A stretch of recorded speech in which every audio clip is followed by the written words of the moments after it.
Class is in memory of Jared Orchen, and today we are going to learn the Haftorah of Parashat Masei, the second Haftorah in the set of the Haftorahs, the three Haftorahs before Tisha B'Av, the 3 weeks Haftorahs. We spoke about it last week. It's page 1465. It's called Klata de Poranuta. The 3 Haftorahs were speaking about the destruction of the temple to Jerusalem. Then we started a minute early, it's our fault. Have a book down. Then this is the second Haftorah. Last week was chapter 1 in the book of Jeremiah. This week it's chapter 2 in the book of Jeremiah. Really, you have a continuation. But this is the continuation of actually last week we had chapter 1 plus the first verse in chapter 2. Because the first few verses, the first 3 verses of chapter 2 were very positive. Now we get into the nitty-gritty, into the harsh words of the Haftorah. What really Jeremiah has to tell us, what God tells us through Jeremiah, what I really think about you guys. And this is not so pleasant, let's say it the least. But we survived. We're still here, right? It's not so bad. Then let's start to read it, and we'll see what we can do with it. Listen to the word of God, O house of Yaakov, and all the families of the house of Israel. This is what God says. Listen to the words of God. What God says. What wrong did your fathers find in me, that they distanced themselves from me, and they went after gods of emptiness, and become empty themselves? Okay. Koyama Hashem, so says God. What have your fathers found wrong in me? Why they left me? Why they went after the emptiness, the nothingness? What is the nothingness that it means here? Idol worship. Idol worship. What God says, what have I have done wrong, and I don't deserve your trust? I mentioned that a few weeks ago, that Rabbi Yitzchak Obadishev used to stand up Yom Kippur at night and play the same thing on the opposite. God, what have you found wrong in the Jewish people? What do you want from them? Don't they so trusting in you for so many years, they still believe in you. They are being killed for you, they're your religion. What do you have against your people Israel? That was the Rabbi Yitzchak Obadishev was considered the defender of the Jewish people, demanding God before he started Kol Nidrei. Here is what Jeremiah says in the name of God to the Jewish people. He speaks about the fathers. The fathers means the Jews who left Egypt, and mix it in with the children, with the generations later. This is 800 years after they left Egypt, not 2 weeks. But basically God said, you're all the same. You know, it's like when your wife screams at you and says, you and your kids are all the same. You and your boys. And your mother and your brother. Okay, number 6. They did not repent and say, where is God, who brought us up out of the land of Egypt, who led us in the desert, providing our needs, in a desolate land of pits, in a land of waste and gloom, in a land where no man has passed, and where no man had settled. It says, they didn't say, let's look for God, who took us out from Egypt, took us into a desert that was darkness and was nothingness there, a place of death. And God pulled us throughout the desert. No man was ever living in this place. Asher lo yashav Adam sham, amen. When we say Adam, who are we talking to? Usually Adam means a man, but the word Adam, what is the word Adam stands for? Earth and... Very good. Adama. Why? Because a man is made from Adama, from earth. But Adam has another meaning. Adame. Adame means like. Dome means you look like somebody else. When you say your children look like you, how is there another word in English for it? Resemble. Resemble. Adame means to resemble. Thank you. Adame la'elyon. We are like the one above. Every human being is the image of God, right? Same root as demut. The mood, very Okay. good, yes. Then every person is an image of God. It means when we say a man was not sitting there, means God was not in the desert, so to speak. There is nobody there to recognize God in the desert. It's a place for wild beasts. No godliness in the desert. And I took you there, I took you out from Egypt, took you to the desert. That's number one. I deserve credit for this thing, God says. Let's continue number 7. Didn't I bring you to a vegetative land to eat of its produce and its goodness? But you came and contaminated my land and made my heritage an abomination. Okay. And I brought you to a land, a vegetative land of Carmel, that everything grows there good. To eat from your fruit and the goodness. And what have you done? And when he says, when you contaminate it, he says the word my land. First he says, I brought you to a land. Then when contamination says, you contaminated my land. You took a land that I gave you, a holy land. And because it's a holy land, you made it, when you don't behave there, you're making it worse. See, Israel is a land that you're allowed to be there only if you're ready to behave accordingly. It's like being in the White House, you better behave. You know, there is a whole discussion in Jewish law. What needs to be cooked by a Jew, and what's considered food, basically. Food is considered anything that goes on the table, goes on a table of kings. In today's, in a world that there is no kings, where is the only place that there is a king? Israel. King The leaders of the country. in England. Oh, Sweden. The monarch. Queen, Monaco. The monarch. a monarch. Then some rabbi wanted to know what is considered food that goes on the table.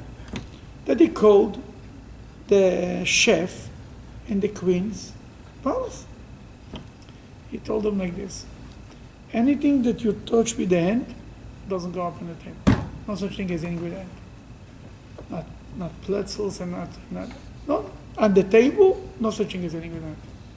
Number one. It means in the palace there is a certain rule. There's a code of behavior.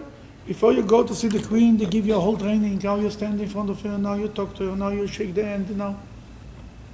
When we come to the palace of God, to the land of Israel, we better live up to it. God says, you came to my land and you contaminated the land. Get out of here. That's why Jewish people for the last 2,000 years were hesitating about going to Israel. It wasn't that nobody could make it to Israel. If this would be the number one thing to do, many, not every, but many Jews would find a way. But when you look at Israel as a holy land, then you have to be a holy person. That's what God is saying here in the name, Jeremiah is saying in the name of God. I brought you to my land. You started to worship idols there. I don't need you here. Bring you to my house, and you start to do your own thing, you get out. Now, he complains in general about the generation who left Egypt.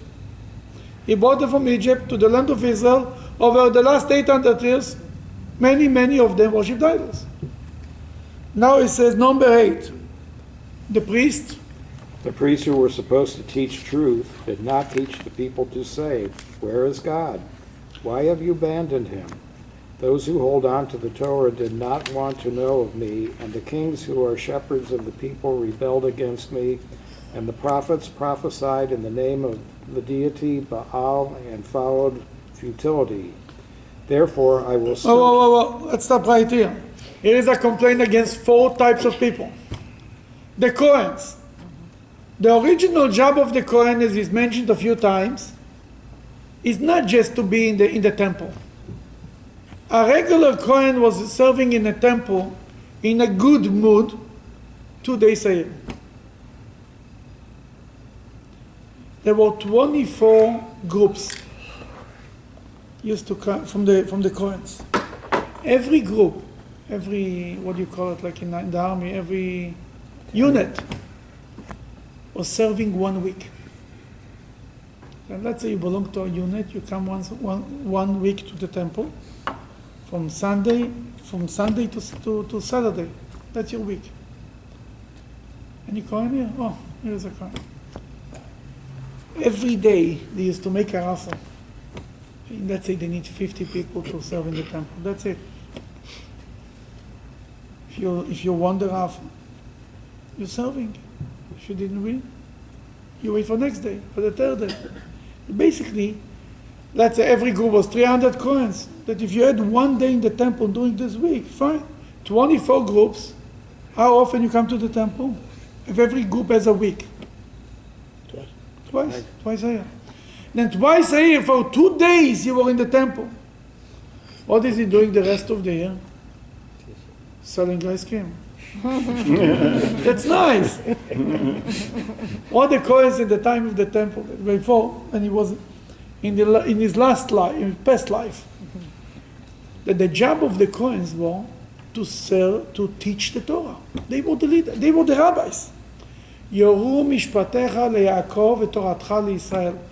Moses, when he speaks about the tribe of the Levites, he says they will teach the Torah to Jacob and the laws to Israel. The job of the Kohens was to teach Torah.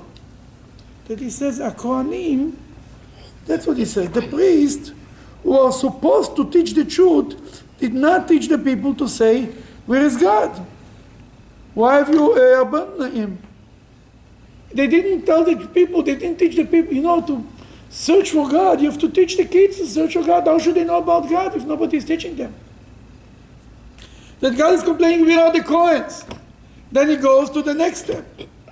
And who is the next step? Those who hold on to the Torah. Those who hold on to the Torah. What does this mean? What they say, those who hold on to the Torah? Did not want to know me? What does this mean? You hold on to the Torah and you don't want to know God? What does this mean? There's sometimes people who are scholars, but are sort of separated. They don't really practice it. It's more of an intellectual pursuit. Tofsei Torah, people learn Torah, could be the Sanhedrin, the Supreme Court. And they don't know God. Isn't it sad? A person learns Torah all day and doesn't know God. What does this mean? He never makes he learns it intellectually. Wow, beautiful. But he never realized that he's dealing with the wisdom of God. The Torah must make a change in you, in me. If not, there is a problem. You see, when you learn psychology, you learn mathematics, you learn the Chveizvos, all the Schwarzjahr,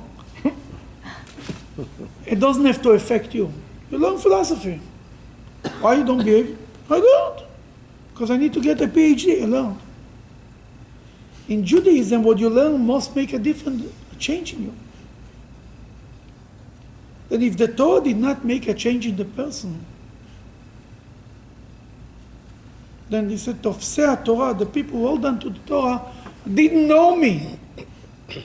What means to know God? We mentioned that a few times. To know God means to have a relationship with Him. I know somebody, I met many people. I have a relationship with what? To know somebody? It's a whole different relationship. They learn Torah, but they forget about God. There is an expression in the code of Jewish law, Arbe lamdu Torah, many learn Torah, v'shechachu al noten HaTorah. They forgot about the giver of the Torah. You know that every morning we say a bracha, the same blessing we say when we come up to the Torah. Say Asher bachar banu mikol ha'amim, natan lanu et Torato, right? The one who chose us from all the nations and gave us His Torah. Baruch atah Hashem, blessed are you, noten HaTorah, gives the Torah. Why we need to say it every day? To remember that the Torah belongs to God. It's the Torah of God. That's not my Torah. I cannot do with it whatever I want. Oh, I don't like this line. Okay, this was about different daughter. Doesn't work like this. The attitude to the Torah has to be, I'm coming to the Torah. This is truth. And now I'll try to understand. If I don't understand, nothing changes. Not because I don't understand, let's cut it out. Hey, what's with the guy on the other side? It's his problem because he was a neighbor. Therefore, you cut out this picture.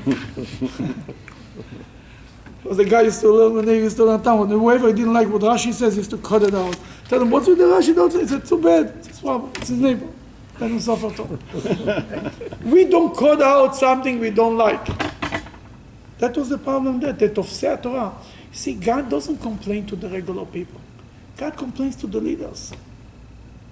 We are the leaders. That's the question. The regular people don't do the... What do you want with the regular people? Throughout history, by blaming the leaders, we save the Jewish people. Being a leader in Judaism is far from a joy, far from a pleasure. That's sort of true with Pinchas, where It's true with Pinchas, it's true with everyone. There is stories. The reason why the Jewish people were exiled from Israel, they were exiled by a good king who tried to take off the blame from himself, basically blamed the whole, put the blame over the Jewish people, and therefore they were all blamed, therefore they had to be exiled. Forever and ever, when it was a bad king, it was good to the Jewish people. You can always blame the king. The king is bad. What are you going to do for the Jew? What do you want with a simple Jew? And it was true. The same thing here, Jeremiah says, who is he talking? To the Kohanes. Then he talks to the people who hold on to the Torah, to the Sanhedrin, to the Supreme Court. Then he says the leaders, the kings. What the kings done? rebelled against me. Rebelled. Shepherds of the people rebelled against me, and the prophets prophesied in the name of the Baal. Baal was idol. Much easier to prophesy to the Baal says. Everybody wants to hear what the Baal has to say. It's going to be good, life is good, you're such good people. Jeremiah comes and prophesies. See, between Jeremiah and Isaiah was like a void of prophecy, of true prophecy. Like 50 years of Menashe. Menashe was a wicked king who joined the Assyrian government, not just joined, he brought the Assyrian culture to Jerusalem, to Israel. And it was like an Assyrian city. And the economy was booming, it was amazing. And now comes Jeremiah, and he starts saying, what is happening here? No leaders, no Kohanes, no prophets, no leaders, no rabbis, no nothing. They are to be blamed. Where are they? Therefore, number 9, Therefore I will still dispute with you, says God, and I will contend with your children's children. oh, dispute with you. Sounds much better, it's not like punishing you. We'll have an argument in court. No, you can live with that, right? It's God. You're going to lose. You understand? As long as he says, I will argue with you, Means you that have is a a chance. comforting, exactly, there is a chance. Really. It means that we can do tshuva, that we can convince God it's not so much our fault. There is a place of dialogue, discussion. Number 10, Go to the isles of the Hittites and see. Send messengers to Kedar and ponder deeply. Observe where the is Hittite? Where is Kedar?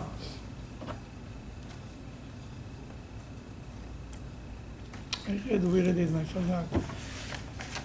Hittite and Kedar, I don't know. That's place. It's foreign countries basically, like maybe India. I don't know. I don't remember. The islands. The islands. Maybe in the islands, whatever island it What is. islands are there? And ponder deeply. Go ahead. I'm sorry. Observe. Observe the idolaters there to see if there was ever anything like this, where a nation exchanged a god for another, and their gods are not even real gods. Yet my nation exchanged my glory for futility. You see, God says here something unbelievable what Jeremiah is saying here. Go around to other nations. You ever saw a nation should start to believe in a different God? He says, even their gods are nothing to begin with. Still they don't exchange their religion to another religion. And you have a true God, a real God, and you exchange for nonsense. And you are smart people, you know the difference between nonsense and real. No matter what Jew worship idols, nobody convinced himself that it's real. He knew he doesn't want to do mitzvahs, he's lazy, the Baal is more entertaining, it's more funny, it's more fun. Nobody ever convinced himself that this is real. God says, the Gentiles never exchanged their religion for another religion. And you, like this, throw everything away, and you have the real thing. There is an example in the book of Jeremiah, I remember in another place, about, he brings an example, I think, from the people, from the descendants of Jethro, with the wine drinkers. Who didn't drink wine? That's right. Who? That's right. No. Nazarenes. Huh? Nazarenes? You know from the book of Jeremiah. Don't you learn the book of Jeremiah? What's going on? It was an old group of people that their father made them promise not to drink wine. By the Dead Sea Scrolls. Sadducees? Sadducees? No, not a Jewish group. They are the descendants of Jethro, I think. And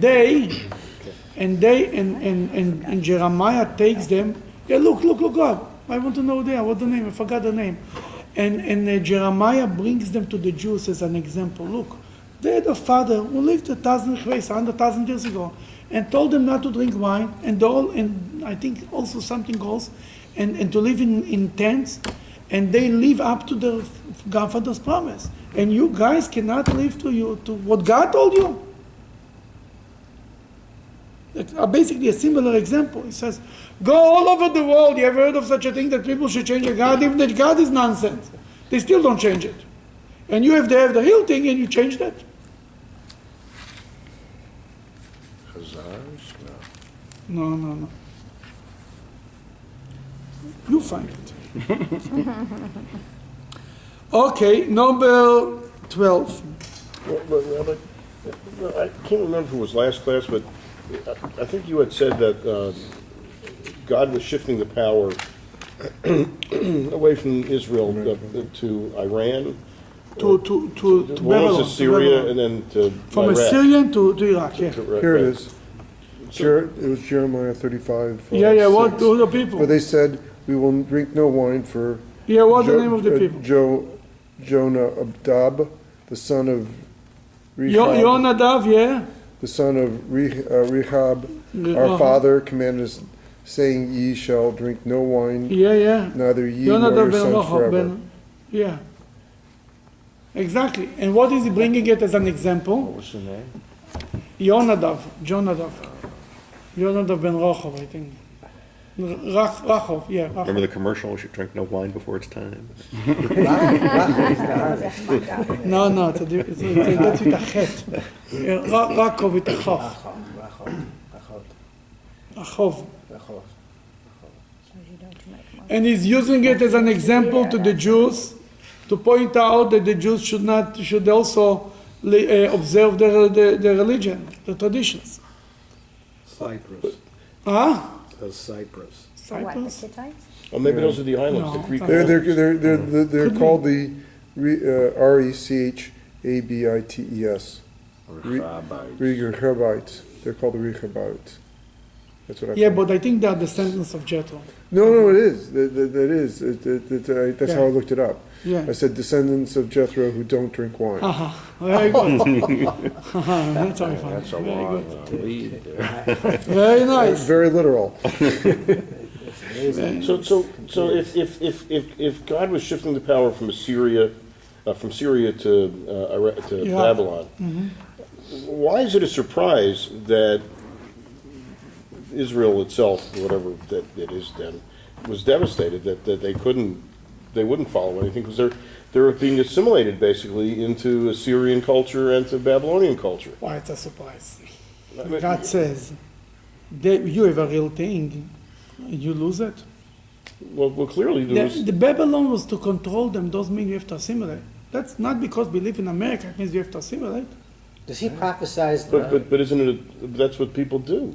People do. That's what the whole idea is, not to do what I people do. I understand it. I know that people do. That's why we don't really blame him. Who we blame? We blame the prophet, the leaders, the Kohens, and the rabbis. That's what we blame. We don't blame the regular people. You're right, that's Because what they people didn't do. hold them to a higher standard They didn't, throughout the difficulty. Exactly. I was going to say, is these prophecies of Jeremiah before or after? Before the destruction But of he the does temple. after too? Mainly before. Mainly Most of before. his prophecies before. Number 12. O heavens, be devastated about this and storm, become very desolate, says God. For my people have committed two evils. They have forsaken me, the spring of living waters, and furthermore, this was only to dig for themselves wells, broken cisterns that do not hold water. Okay, let's stop right here. Oh heavens, in Hebrew it's Shomu Shamayim. You heavens stand up and you measure it. Like it became an expression in Hebrew. Whenever somebody wants to say something terrible happened, he said Shomu Shamayim. This became a word, a very common expression in Jewish culture and language. What he says, two bad things the Jewish people did. Now think about it. You're living in Israel. Before the days of running water, what do you rather have? A spring coming through your backyard or a water cistern? A well, right? Now, how about if you have a well and you replace that not just with a water cistern, with one who is broken that's leaking? This is the metaphor that the prophet is using what the Jewish people did to themselves. You had the spring water, you were drinking from the well, from the real thing. And not that you got instead not such clean water in a water pit, water system. It's broken, it's leaking, there is nothing there. There's not even day water, there's not there. That's what he says. Two bad things for my people have committed two evils. They left Makor Mayim Chaim. God is compared to a living well of water, stream of water. Living God. ואתם הדבקים בהשם אלוקיכם חיים. And you are cleave to God, you are alive today. God is compared to a source of living water. Fresh, good water, living water that comes from the source. You cut off the living water and you went where? To broken cisterns or leak from all sides? Just Doesn't doesn't sound make any good. sense. Doesn't sound good. Oy vey. We have to find something good about the whole thing. Number 14. Is Israel left uncared for like a slave? Is he ignored like a homeborn slave? He says like this, God is in, he says, you are my people, you are the firstborn son of Israel, you are princess. Every Jew is a prince. You're bringing yourself down like slaves, that everybody can step all over you, that you do worshiping idols like any other schlepper in the world, in a low way. Peor was the way they used to worship idols was in a very low manner. It wasn't anything dignified. You go there, what are you, slaves? That's what God tells you. Number 18. 15. I'm sorry, 15. So why has he No, become a there's a prey? line that was like, Young So why lions- has he become a prey? So why, go ahead, continue, I'm sorry. So why has he become prey? Young lions roar over him. They have raised their voices. They have made his land desolate. His cities were wiped out without an inhabitant. Even descendants of Noph and Tachpanhem, Tachpanches. whom you trust, will break the crown of your head. He speaks like this, he says, everybody lying or roaring over you, it means to say other nations control you. You lost your leadership. You were the people of God. The whole world was afraid of you when you left Egypt. Now everybody's stronger than you. Even Nofach Tarpanches is 2 cities in Egypt. Even the Egyptians are stronger than you. Egypt was with the Syrian, with the weaker superpower. Forget about that Babylon is coming stronger. Even the weaker one is becoming strong, is controlling over you.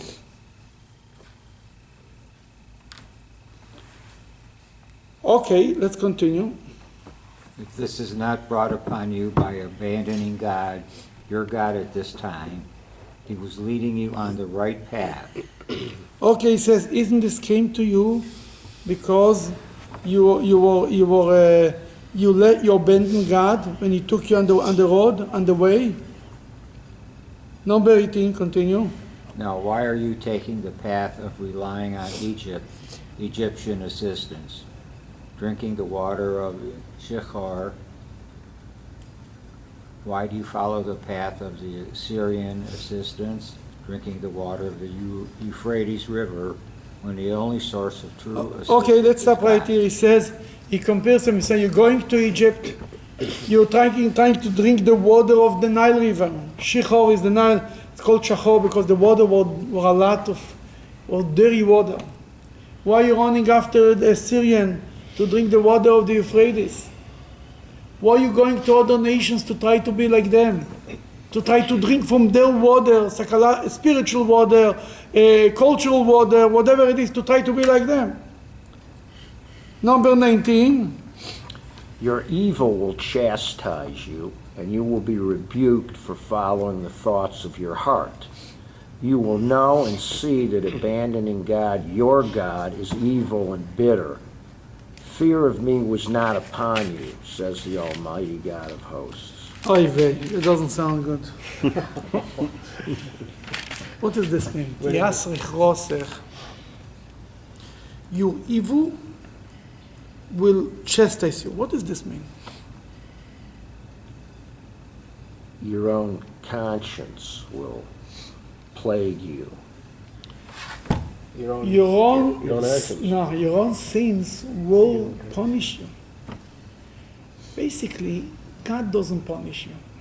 There is no punishment. There is consequences. If I eat too much ice cream, I get a heartburn. If I eat too much meat, it's not a punishment. It's a consequence. The yasrich osech. Your evil will punish you. God says, what I give you the way of life is a way of life, of good life. You're going to other, you're doing the wrong things. This that you did the wrong things will get you the trouble. You get yourself in trouble. God doesn't have to get you in trouble. Our own bad behavior gets us in trouble. God gives us a way of life, good life, healthy life. You don't want, fine. But it's not that God punishes us. We are disconnecting ourselves from God. We get ourselves in big trouble. God says in the story of Jeremiah, if you listen to Babylon, you'll survive. If you listen to Assyrian, you'll be gone. The Jews chose to listen to Assyrian. The rest of it is not a punishment, it's a consequence. You tell your child, don't do it, it's not good for you. Don't play with fire. He played with fire, he burned himself. There's a punishment? No. It's a consequence. There is no punishment in God. God is like a good father or mother, a good parent who's trying to protect the child from doing wrong. Say, no, I want to do it. Then do it. You go, he tells you, don't go to this party, you'll get only in trouble. He got in trouble, he was arrested. Then his father comes and pulls him out and bails him out. Didn't I tell you that? Don't the punishment. So measure for measure is not so much towards the punishment side. Measure for measure is an outcome. If you do something good, you get good. It's If an you do something- outcome. It's just the way God created the world is, it's if you don't sleep well, then you're tired the next day. It's not a punishment. If you don't have faith in God, and you don't have a clarity about your Judaism, and you know what's your pet, you're lost. You're lost, you get depressed. You get depressed, you go to the psychiatrist. You get psychiatrist, he gives you medication. And at the end, it doesn't end anywhere. It's not a punishment, it's a consequence. God gives us a clear path. Know that film have the power to connect our mind and heart, to bring us peace of mind. There's a special character in the midst of film to bring us peace of mind. Bring us tranquility, thank you. Because you connect the heart and the mind. The film of the head are for the heart, the film of the head are for the mind. It brings it together. It connects, makes the connection between the two. It makes a balance. Makes the balance. Now, if you're looking for a way, it's much cheaper than psychiatrists and psychologists. Now, is it working for everybody? You know, mitzvahs is like a seatbelt. Anybody with a seatbelt never was killed? No. But the better chances, right? Mezuzah is a protection. People say, oh, I had a mezuzah and didn't help me. I know. Seatbelt up to everyone, but there is better chances. Every mitzvah has its special nature, what she's good for. Kosher food is for a healthy stomach. With kosher food, you have better chances. Now, you tell me that everybody who is eating kosher food doesn't have any stomach problems. I know many good Jews. Maybe they eat too much on, you know what I mean? Even kosher, you don't have to eat until you die. There is laws in the Torah also not to stuff yourself. My man is right, you shouldn't stuff yourself. Don't eat until here, and then you ask yourself, oh, why I don't feel good? I'm sick. You show you're sick. Isn't that just like the Alter Rebbe said, what's permitted, something? Yeah, what is not, the Alter Rebbe said, what is not allowed is not allowed. What's permitted, you also don't need to. But what I mean to say, the whole system is a consequence. That's the two words here. Teyasrech rosech. Your evil will chastise you. I will not. God said, I'm not chastising you. No, I love you, my child. A parent doesn't punish his children. He just told them, I told you, the child drinks alcohol, then the next day he has a hangover for 2 days, he's sick. He tells them, I told you that drink. What do you think? It's a game? You drink that, you get sick. That's a punishment? It's not a punishment. That's exactly what's going on here. That's how God created the world. It doesn't need punishment. We're punishing ourselves. It is self-inflicted. Self-inflicted sorrows. Everything is like this. We self-inflict on ourselves all our problems. And by the way, even the rest, even when it comes to politics, the rest of the world cannot do to us what we do to ourselves. BDS started with, is encouraged by Jews. There are things that are accepted by everyone. The world doesn't even pressure us. Nobody ever come up and said you should give the Kotel, the Western world, back to the Palestinians. Why? Because there is a, more or less, there is a unity, there is a general agreement by all Jews all over the world that the world belongs to us. Finish. Whatever Jews don't say, they once asked the Tsar. You know, there used to be blood libels in Russia. Ask the Tsar why he doesn't believe in blood libel. Why he doesn't believe it? He says, no, never a Jew came and told me that. A Jew never informed us about this. He says, it would be something real. Some Jew would come and tell us. Then it's the same idea. It's self-inflicted. We are giving ourselves the biggest sorrows. And that's what God says. God is a good father. He's trying to protect us, protect us. And then nicht ist nicht. Know what I tell you? Enjoy it. I told you 10 times, don't do it. But we're always hardest on ourselves. We're always most critical of A ourselves. stiff-necked nation. That's our good part. You know, God says in the beginning of the story of the golden calf, he want to destroy the Jews, he tells Moses, because they are a stiff-necked nation, right? 3 pages later, Moses tells to God, forgive the Jews because they are a stiff-necked nation. It goes both ways. You understand what I'm saying? God says they are so stubborn, forget about them. Moses says they are so stubborn, just forgive them and finish it. You know, this is our good part. We are stiff-necked nation, that's why we are here. Or we are stiff-necked nation, that's why we are fighting with God all day. Number 20. For I have helped you since long ago. I broke off the yoke of the nations that was on you and severed your bonds. You said, I will not transgress, but on every lofty hill and under every lofty leafy tree, you wander disloyally like a harlot. It means to say you are worshiping idols under every tree. Like a harlot, because we have our commitment, our loyalty to God as a God.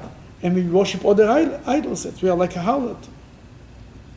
Okay, continue. Okay. I planted you a good vine stock, Abraham, Isaac, Isaac, and Yaakov, who were all true seed. So how have you turned yourself into a foreign vine to me? Says, I planted, he compares the Jewish people to a Geffen, to a wine tree. I made you to be the best wine. I planted with the best seeds, Abraham, Isaac, and Jacob. You're the best. What happened to you guys? That's a long time ago. A long time ago. Whoever wrote this is. Even if you wash with carbonate of soda and use much soap by giving charity publicly, your private sin is still a stain before me, says God Almighty. He used to say like this. A scene from Macbeth. The sins are compared to a stain. Then Isaiah, just not long ago, 70, 80 years ago, said, if your sin will be red like crimson, they will Make it white like wool. come white like wool. He says, even if you wash and wash and wash, you cannot get rid of the stain. It's a stain on the soul. Every sin is a stain on the soul. Now, when you do the sin once, it's a light stain, a little wash, you clean it up. You see the same thing twice, 3 times, 4 times, right? It becomes a real stain. Then you cannot clean it up. It's written when Moshiach will come, we'll all have to come with, we're all getting Moshiach. Everybody will show up. The question is, how are we going to look like? What kind of clothing are we going to wear? Clean clothing? Or we'll have to cover this up like this? We will have stains or we'll be clean. A person has to think every day, Moshiach is showing up by the door. I'm ready to get him. I tell him, hey, you came too early.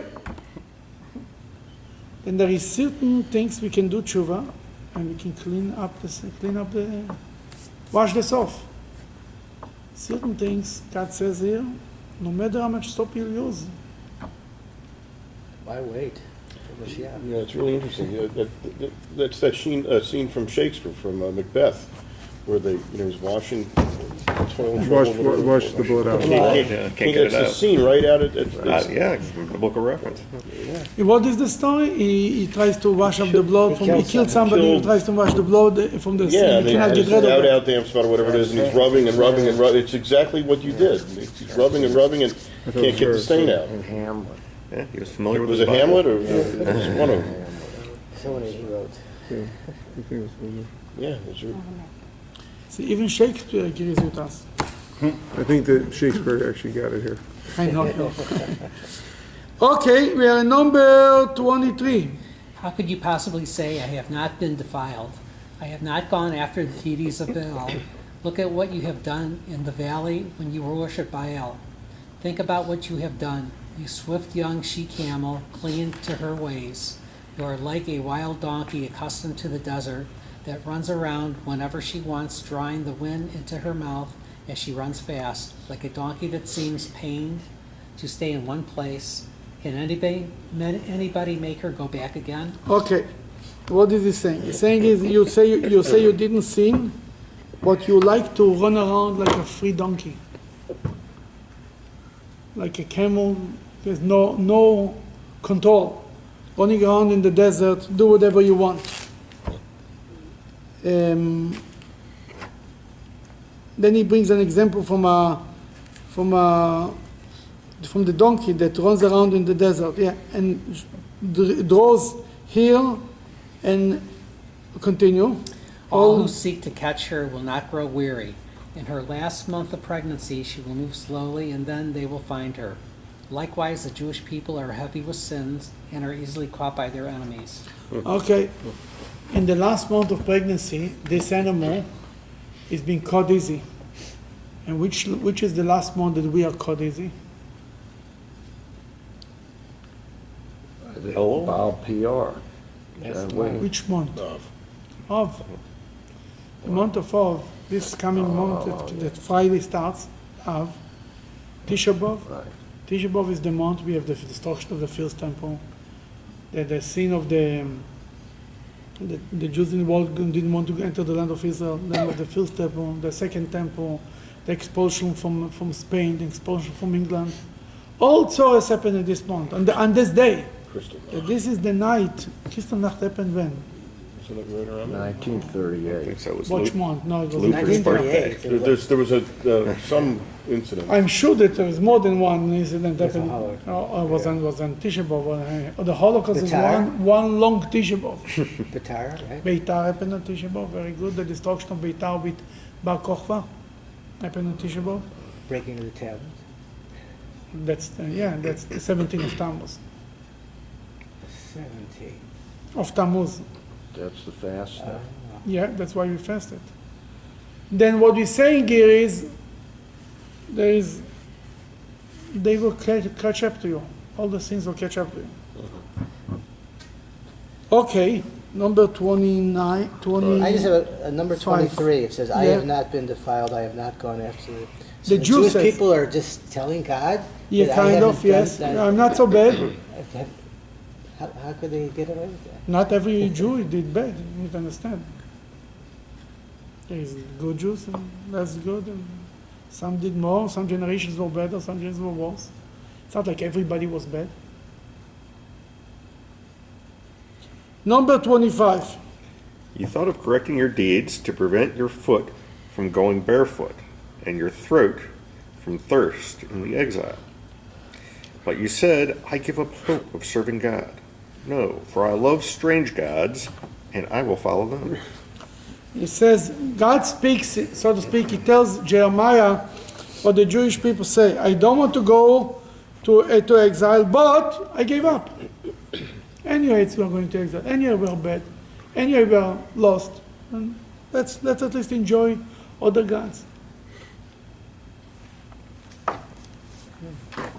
Number 26. The house of Israel, the common folk, their kings, their princes, their priests of idol worship, and their idols of the deity of Baal have been ashamed before the nations, with the shame of a thief when he is caught being established as servants of Hashem. They went and worshipped idols. The Jewish people were embarrassed, caught worshipping idols like a thief in the middle of the night. It's caught with his stealing. All the leaders, the Kohens, the prophet, the leaders, the kings, they were caught. You, the Jewish people, you're worshipping idols. You that you have such a great God, and the Jewish people feel embarrassed. What they do? What they say? When they feel embarrassed, the first time they did it, or the 900th time they've done it? Even the 900th time. Ultimately, a Jew feels embarrassed that he's caught doing a sin. Now, there is a concept of vidui. Vidui is confession. There's a mitzvah on Yom Kippur, say Hashem V'Gani, right? Say it all for the sin and for the sin and for the sin. Why do you have to say it? Why it's not enough to think about it? It's confession. Why we need confession? Public To be- is more real. Well, because as everything, it has to be tangible, it has to become material, it has to be physicality, everything, almost everything we do. Eventually, it can't just be a thought. Saying it Oh, makes it material, makes it real. That's what I'm saying. As long as you don't say it, you convince yourself you didn't really do it. Still in the abstract. But you make a person, for example, a person should say, I'm guilty. For a man to apologize, how painful it is. Just so today a joke, somebody writes, a guy came to his father and said he wants to get married. He says, say I'm sorry. He said, but why? Say I'm sorry. He said, why? Say I'm sorry. He said, okay, father, I'm sorry, but why? He says, now you're ready to get married. You say, I'm sorry, even if you don't know why. The idea of admitting to yourself that I'm wrong is the hardest thing. That's why when a person is caught doing a sin, it's like a thief. Because in his own mind, he doesn't even think that he did it. That even the 900th time, he thinks he didn't do it. No, I only did it because we'll find a reason. Number 27. They say to the wood, you are my father, and to the stone, you gave birth to us, for they turned their back to me and not their face. Then at the time of their misfortune, they say, come and save us. Wow. They tell that the wood, you are my father, the tree, they worship the tree, they worship the stone. And here comes a very important line. Ki ponu elai oiref veloi ponim. They turned my back to me, their back to me, not my face. Not their face, right? Where is it? So they turned their back to me and not their face. What does this mean? Two people could be very close. Now when a couple don't want to talk to each other, they turn their back to each other. They are very close, but they are very, very far. I want to give a pen, take the pen. You throw something to somebody behind your back. What kind of a taste? What kind of a feeling is it? Take it already. That's the relationship with God sometimes. We are not far away from God. We are in a different direction. Turn the back to Him. The Rebbe used to say, Ponu elai, they turn to me, but with their back. They turn, but with their back. It means there is still a relationship. They turn the back. It means to say, what's the difference between the back and the front? External to the back. The back, in the back, everybody looks the same, right? The front makes the difference. Take a knife. There is the front and the back. The front is the purpose of the knife. The back is just there, just by default. The turning the back to me means, the back means, Judaism, godliness is a by the way. You turn to Him. You don't pay attention to how you look in your back. Nobody looks in the mirror to see how he looks in the back. Most of the people. It's an indirect thing, instead of being direct. No visual contact. There is the purpose. No, it's deeper than that. There is the purpose, and there is the by the way. What's like the enemy when you throw your... The goal and the byproduct. Are you the goal? Is God the goal, or God is the byproduct? Is he the front of the knife, the sharp side that I need him to cut, or is it just the other side that just by default is there? We turn to God our back. It means to say, He's there. Yeah, we know, He's there. But you don't pay attention. You don't try to. When you face, that's what you look for. Pono elai oref. We turn our neck to Him. Oref is the neck. Am kshe oref, a stiff-necked people, is the same word, oref. We turn the oref to Him, not the face. And when you have tzores, we turn to God and say, God, please help us. Okay, number 28. Where then are your gods that you have made for yourselves? Let them come, if they are able, to save you at the time of your misfortune. For you had as many gods as cities, O Yehuda, so can't any of them help you? God says, where is your gods that you worshipped all the years? Let them help you. As many cities said you have, that are many gods, the Jews said. Jewish people cannot agree about a god. You have this God, you have the Baal, I have the Peor, yes this, yes. Everyone has a different God. Because they're smart people, they're intelligent people, they they create no gods. Every week there is another God. God says, where's all your gods? When you need help, let them help you.